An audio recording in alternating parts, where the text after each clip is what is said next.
Dans l'Éphésiens 6, la Bible dit ceci à partir du verset 14. Tenez donc ferme. Tenez donc ferme. Ayez à vos reins la vérité pour sentir. Revêtez la cuirasse de la justice.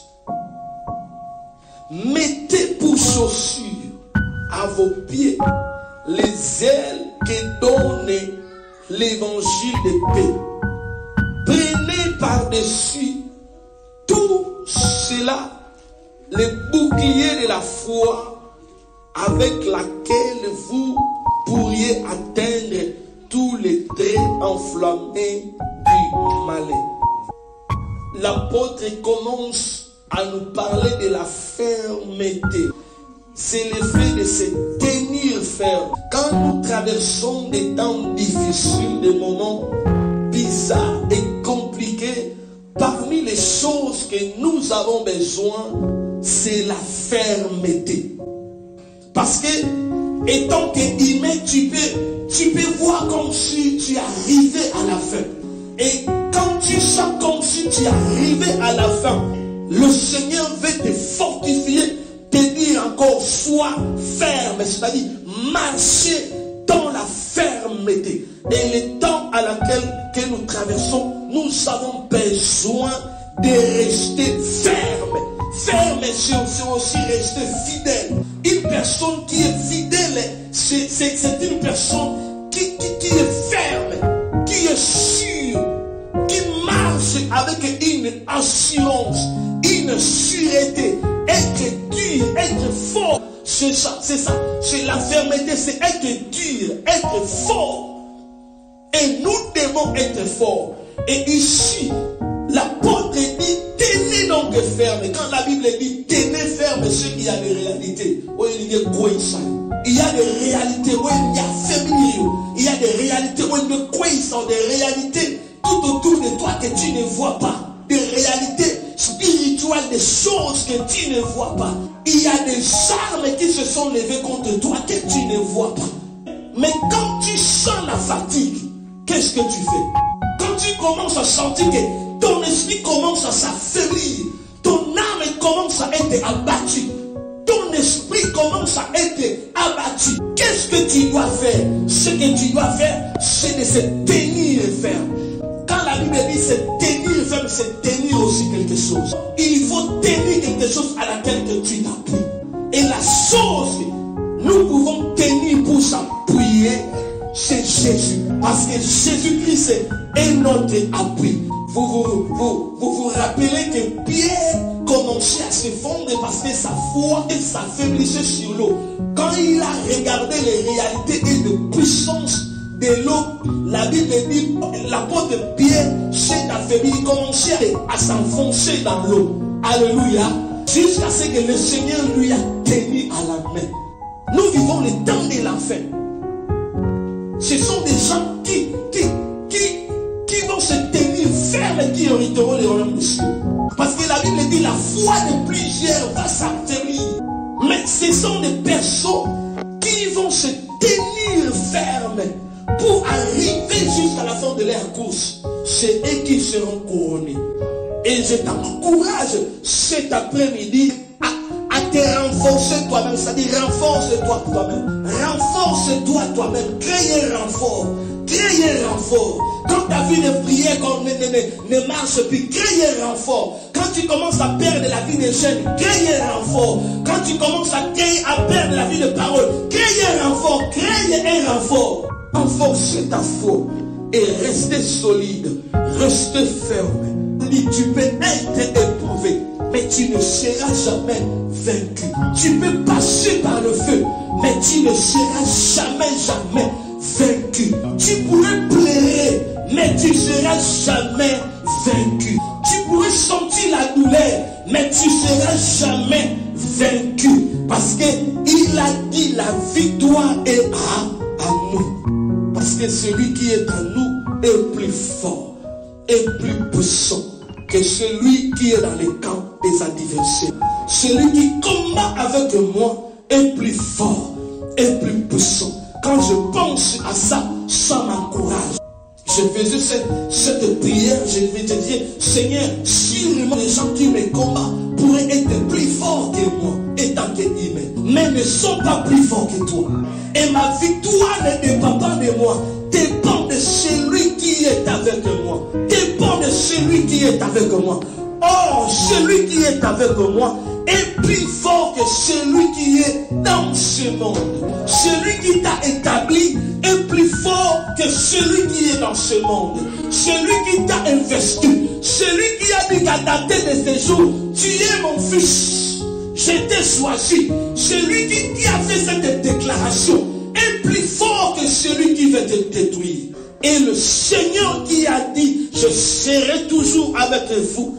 N'ayez pas peur, je serai toujours avec vous tous les jours jusqu'à la fin du monde. Jamais one day à Otikayo. D'ailleurs, sur la seconde route de la catastrophe. That's why I'm Otikote. Azana yo serré. Parce qu'il y a dit que sur la seconde, only 1 second is a catastrophe.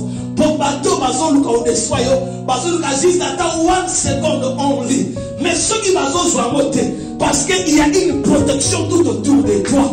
Il y a des special man. Oh, bazo take care for you every single day. There is special people. Oh, yo sont montés. Mais bazo battre la yo, bazo protéger yo, bazo take care la yo every single day. David a dit l'Éternel est ma refuge. L'Éternel est notre refuge. Parce que nous ne pouvons que se cacher en lui. Nous ne pouvons trouver que la protection en lui. Et je suis sûr et certain qu'il est en train de protéger quelqu'un.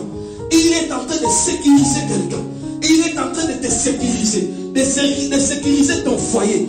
De sécuriser ta famille.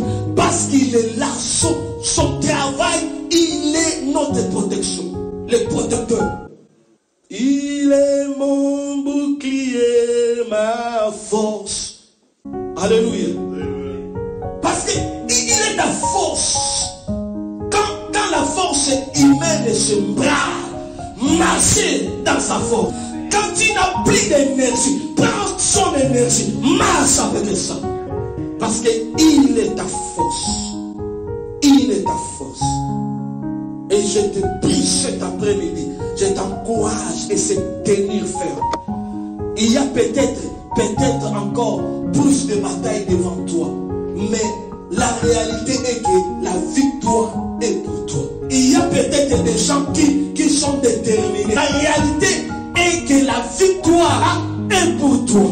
Parce que toi, tu ne cherches pas la victoire. Tu as déjà ta victoire. Parce que la Bible dit les armes qui se forgent dans le secret sont déjà nulles, sont effets. C'est-à-dire, quand même on est en train de fabriquer cette complot, avant même de faire cette complot, toi tu as déjà ta victoire. Mais qu'est-ce que toi tu dois faire? Ce que toi tu dois faire, c'est de se revêtir de la vérité.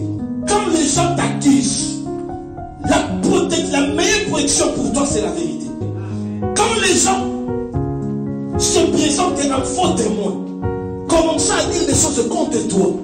Si ces choses sont réelles, ils vont te détruire. Mais si c'est qu'ils disent, et autres qui disent, dans la vérité, bien aimé, ils feront tout. Tu ne tomberas pas. Vérité, quoi y a il y a mon Bible, ayez avoué la vérité pour ce Dieu. L'état à laquelle nous marchons, c'est le temps où nous devons marcher dans la vérité. Parce que tes ennemis chercheront peut-être tes faiblesses. Parce qu'ils connaissent sûrement tes faiblesses. Ils t'attaqueront que par tes faiblesses. Mais si tu prends tes faiblesses, au stand d'amour dans la vérité, Christ de Jésus te défendra. Christ de Jésus te défendra. Parce qu'il est le chemin, la vie et la vérité. Ceux qui au stand de la vérité, c'est-à-dire au stand sur Jésus. Accepter de marcher dans la vérité, c'est accepter de marcher en Jésus. Cette ceinture qu'on appelle la vérité spirituelle. Alléluia.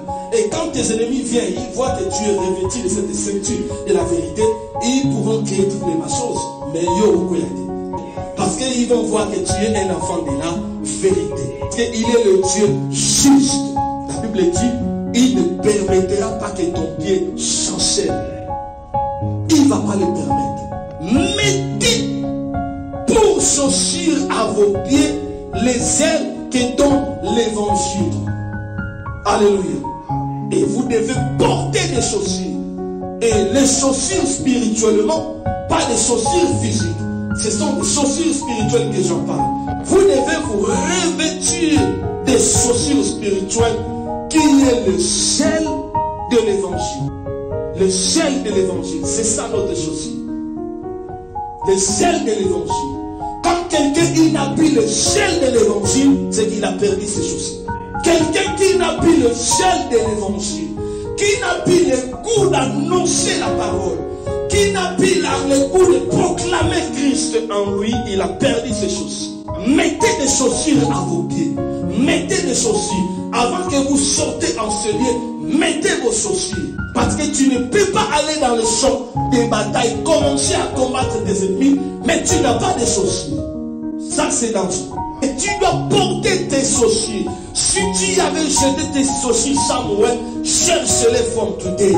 Si tu avais perdu le goût de Christ en toi, tu as perdu le gel du délit. Tu n'as plus le gel. Tu sens qu'il n'y a plus de motivation, il n'y a plus rien. Ça chauffe plus dans ton cœur. Tu ne sens plus rien. Comme les apôtres sur le chemin d'Emmaüs, Jésus le prêche, mais ils ne sentent rien du tout, rien. Parce qu'ils ne sentaient plus rien, parce qu'ils étaient tombés dans l'aveuglement. Quand quelqu'un tombe dans l'aveuglement, il ne sent plus rien. Même quand on prêche comme ça, il ne sent plus rien. Ils ont marché avec le Seigneur, mais ils ont pensé qu'ils marchaient avec un voyageur, or que c'était Christ. Mais pourquoi ils ne voyaient pas que c'était Christ? Parce qu'ils étaient aveuglés. Quand les gens sont aveuglés, ils ne comprennent plus les choses. Quand les gens sont aveuglés, ils ne sentent plus rien. Le feu de l'évangile s'éteint. Le feu du Saint-Esprit s'éteint. Ils ne sentent plus rien. Quand même ils prient, ils ne sentent plus rien. Tout est bloqué, tout est fermé. Revêtez-vous des ailes de la maison de Dieu. Ayez du sel à la maison de Dieu. Ayez du sel à la prière. Ayez du sel à la parole de Dieu. Nous avons besoin du sel. Vous devez être scellé. Vous ne pouvez pas servir Dieu si vous n'êtes pas zélé. Vous ne pouvez pas servir le Seigneur si vous n'êtes pas zélé. Jamais. Et votre zèle, c'est ça vos chaussures. Reprends le zèle que tu as perdu. Rejette les dégoûts. Rejette l'amertume. Parce que l'amertume, c'est un poison de la foi. Ça empoisonne ta foi. Les dégoûts, ça empoisonne ta foi. Et beaucoup de fois sont déjà empoisonnés. Voilà pourquoi il y a des choses qu'il faut faire. Et il y a des choses qu'il faut faire. Mais la plus grande bataille, c'est en toi. Ça se passe en toi, à l'intérieur de toi. La plus grande bataille, c'est ça. Ce qu'on fait à l'intérieur de toi. Parce que vous êtes fort quand et ce que le diable veut, que tu sois affaibli intérieurement. Quand tu es affaibli intérieurement, ils savent que tu ne pourras plus résister dans ce combat. Voilà pourquoi certaines choses, quand tu commences à avoir ces choses, commencent à venir, fight, get it out in you, get it out. Parce que ce sont des poisons, ce sont des poisons. Des poisons, ça finira par te détruire.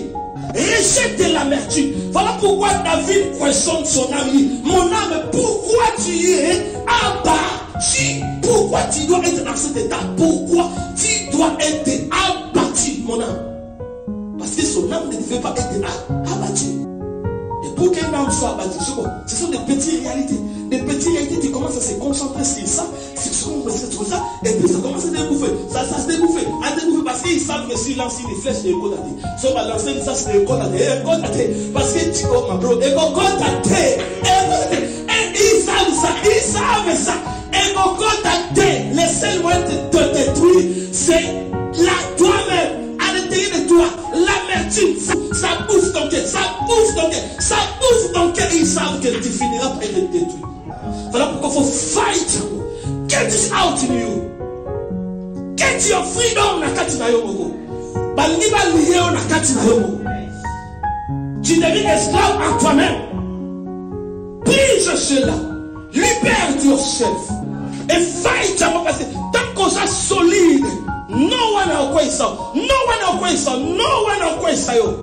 En sortant du Seigneur, libère-toi de tous les poisons des sorciers qui jettent contre toi pour t'empoisonner ton esprit, empoisonner ton psychologie, empoisonner ton cœur, troubler à l'intérieur de toi-même. Tu es troublé, confus à l'intérieur de toi-même. Brise ces choses et que le Seigneur se manifeste puissamment en toi. Je veux qu'en sortant de ce lieu, que tu reprennes les chaussures, reprenez tes chaussures, reprenez tes gènes, reprends le gel de la prière, reprends le gel de l'amour de la parole de Dieu. Voilà pourquoi, quand même je sens la fatigue, je me mets debout, je prends la Bible et je commence à marcher jusqu'à ce que je sentirai mon corps commence à chauffer, parce que les hommes qui prient sont comme un réacteur d'avion. Vous voyez l'avion,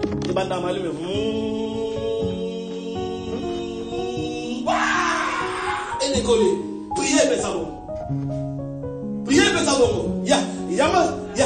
Si on va te mêler, va comprendre que tu dois faire un effort pour décoller. Et si tu ne fais pas cet effort-là, tu ne décolleras never.